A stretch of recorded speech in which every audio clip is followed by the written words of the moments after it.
Hello friends, आज की इस वीडियो के अंदर मैं आपको बताऊंगा कि मुड्ढे के अंदर प्लेट क्यों डाली जाती है और इसका क्या फ़ायदा होता है। तो दोस्तों, ये सीखने और समझने के लिए इस वीडियो को एंड तक जरूर देखिए। तो चलिए शुरू करते हैं। अब देखिए, बहुत ही सिंपल सा मेथड है जो मैं आपको बताऊंगा, आपको बहुत आसानी से समझ में आ जाएगा। तो यहाँ पे आप एक चीज़ नोट करने वाली है। देखिए, मैंने छोटा सा ही पीस लिया है, ठीक है। और आपने नोट करा होगा कि ब्लाउज के अंदर बहुत अच्छी फिटिंग आती है।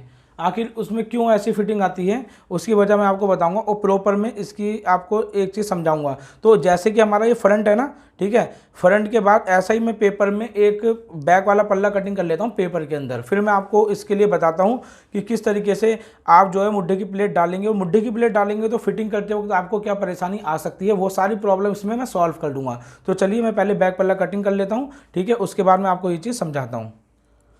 तो देखिए, यहाँ पर मैंने कागज़ का जो है बैक पल्ला कटिंग कर लिया। अब आप यहाँ पे ध्यान से एक चीज़ समझना जो मैं आपको समझा रहा हूँ कि मुड्ढे में प्लेट क्यों डाली जाती है। मैं यहाँ पर सिर्फ नॉर्मल एक गला कटिंग कर लेता हूँ। जैसे मान लीजिए आपका ये गला स्वीट हार्ट का फ्रंट में कटा है, इसे हम सीधा स्वीट हार्ट गला कहते हैं। ये हमारा गला कट गया, ठीक है। अब मैं इसको हटा देता हूँ अभी। अब एक चीज़ का आप ध्यान देना, देखिए, जब गला कोई भी पहनता है, अब हमने उसका गले का ब्रॉड मान लीजिए 3 इंच रखा। 3 इंच के बाद आप क्या सोच रहे हो कि 3 इंच रहता है। जब आप पहनते हैं या कोई भी कस्टमर पहनता है, आप ध्यान देना, ये गला ना आपका यूँ गिरता है। इस चीज़ पे ध्यान देना। ये गला कैसे फैलेगा, ये गला ऐसे फैलता है। इसलिए हम जो बैक गले डीप के अकॉर्डिंग तीरा कटिंग करते हैं। जब गला इस तरीके से फैलेगा तो आप ध्यान देना कि ये जो चीज़ है आपकी ऐसी रहेगी, लेकिन ये हल्का सा फैलने पे आप देख रहे हो, ये जो झोल पड़ी, ये जो झोल पड़ी, तो ये कहाँ जा रहा है आपका, ये कहीं ना कहीं यहाँ जाएगा। तो यहाँ पे कहीं ना कहीं झोल आ जाती है, या जिसकी बस्ट हैवी होती है, फ्रंट वाला अपर चेस्ट मतलब कम होती है, तो उनमें भी ये प्रॉब्लम आती है। तो इस प्रॉब्लम में आप देखना, जैसे कि अब गला मैं आपको और समझाता हूँ। जो मैंने अभी नीचे फेंका है, इसको मैं उठा के, ये देखिए, आप ध्यान से आप एक बार में समझ जाएंगे, बहुत ही ईजी है। ये देखिए, यहाँ पर हो गया। अब इसको हम मान लीजिए 1 इंच तक फैला देते हैं। फैला दिया 1 इंच, गला पहनने के बाद ये 1 इंच फैल गया, ठीक है। अब गला फैलने का क्या होगा, ये वाला जो हिस्सा है ना, ये आपका झोल कहीं ना कहीं यहाँ पर आ जाएगा, या आपके बस्ट के पास यहाँ पर आ जाएगा। तो ये क्या होता है, इसके लिए ना ज़्यादातर यहाँ पर एक प्लेट ऐसे मुड्ढे में डाल दी जाती है। और ये जो मुड्ढा है, ये प्लेट कितनी कवर करती है ये भी मैं आपको बताता हूँ। तो उसके लिए जो है मेरे को लेना पड़ेगा अपना ब्लैक वाला ये, जिससे आप समझ पाएँ। देखिए, एक पैर की हम इसमें वो डालते हैं, एक पैर इधर, एक पैर इधर, ठीक है। और ये परमानेंट मार्कर से मैं निशान लगा रहा हूँ कपड़े पे, क्योंकि मैं इसे एक पेपर पे समझा नहीं सकता था, इसलिए आपको कपड़े पे समझा रहा हूँ। आप एक बार में समझ जाएंगे। देखिए, अब होता क्या है, 1 इंच हमने बढ़ा दिया, ये तो आप समझ गए। अब ये जो झोल पड़ रही है, इस झोल को हम यहाँ पे ऐसे जब पकड़ेंगे और इसको इस तरीके से प्लेट डाल देंगे, जैसे कि इसको मैंने ऐसे पकड़ा और यहाँ पे सिलाई लग जाएगी। तो होगा क्या दोस्तों, ये जो आपका हिस्सा 1 इंच बड़ा था ना, ये आपका यहाँ पे कवर कर लेगा, मुट्ठे में कवर होगी। अब आप देखेंगे, जब कवर होकर सिलाई आप लगा लोगे तो ये हिस्सा पूरा का पूरा बढ़िया तरीके से फ्रेश बैठ जाएगा। और जो झोल आपकी यहाँ पड़ रही थी, देखिए, एकदम ख़त्म। बस सिंपल ये, इसका मतलब यही होता है कि मुड्ढे में प्लेट आप डाल लेंगे, तभी ब्लाउज में आपने देखा होगा ये प्रॉब्लम सॉल्व हो जाती है।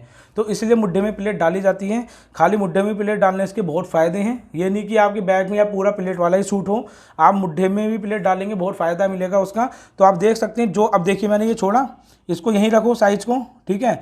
और आप देखेंगे कि ये वाला हिस्सा आपका इधर खिंच सकता है, ये भी आपको मैं समझाऊंगा। देखिए, जब प्लेट डलती है ना, ये हिस्सा तो आपका यहाँ पे आ गया, लेकिन इधर वाला हिस्सा भी आपका खिंचता है। तो हम इसको करते हैं पहले सेट, ठीक है। ये सेट हो गया। अब ध्यान से देखना, ये वाला हिस्सा आपका ऐसे हो गया। ये जो झोल थी वो आपकी झोल यहाँ पे रहेगी।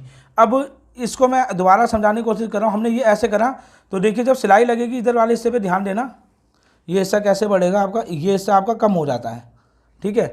प्लेट आपने डाल दी, झोल खत्म हो गया, ये हिस्सा हो गया कम। अब ये कितना हिस्सा कम हो गया, ये हिस्सा आपका 1 साइड से इतना कम होगा। ये हो गया आपका एक पैर, कहते हैं हम 2 सूत को। ये देखिए, यहाँ पे इंची टेप से मैं 2 इंच से नाप के दिखा रहा हूँ। ये आपका 2 इंच 1 सूत, ठीक है। तो इसे हम एक पैर कहते हैं। 1 सूत 2 सूत, 2 सूत को एक पैर हम कहते हैं, जो मशीन का बूट होता है उसके हिसाब से। अब इसको जोड़ना कैसे है, ये तो आपने डाल दिया, सब कुछ सही हो गया।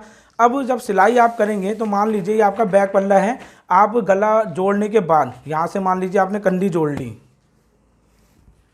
यहाँ से आपने कंडी जोड़ दी, ठीक है। ये पंजाबी सूट जो बनते हैं ना प्लेट वाले, उसमें भी इसी तरीके से जोड़ा जाता है। तो ज़्यादातर क्या होता है, आप देखेंगे ये हमारा ब्राउन पेपर है, ठीक है, कोने वाला निशान, हम इससे ऐसे मिला के इसकी कंडी को जोड़ लें। लेकिन जब हम यहाँ पे प्लेट डाल देते हैं, जो आपको मैंने समझाया था कि इधर वाला हिस्सा खिसक जाता है, तो होता क्या है, जब यहाँ पे प्लेट आपकी डलेगी ना, तो ये हिस्से में आपका एक पैर का, ये निशान से एक पैर आपको कम करके इस मुड्ढे को ऐसे रखना है, तब ये मुड्ढा आपका बिल्कुल परफेक्ट बैठेगा। अगर आपने ये बराबर से जोड़ा तो ये बैक वाला हिस्सा खिंचाव मारने लगेगा। तो ये चीज़ आप एक पैर ऐसे कम कर लो, यहाँ पे आपकी प्लेट आ जाएगी और आप इसे सिलाई लगाओ, आप देखना आपकी फिटिंग बहुत ज़्यादा बढ़िया हो जाएगी। तो दोस्तों आपको ये टिप्स कैसी लगी कमेंट्स करके जरूर बताएं। और साथ ही अगर आप हमारी ये वीडियो फेसबुक पर देख रहे हैं तो हमारे फेसबुक पेज को लाइक करके उसे फॉलो भी कर लें। और अगर ये वीडियो आप हमारी यूट्यूब पर देख रहे हैं तो दोस्तों अगर आप चैनल पर नए हो तो चैनल को सब्सक्राइब करके बेल आइकन पर क्लिक करना ना भूलें। Thank you for watching.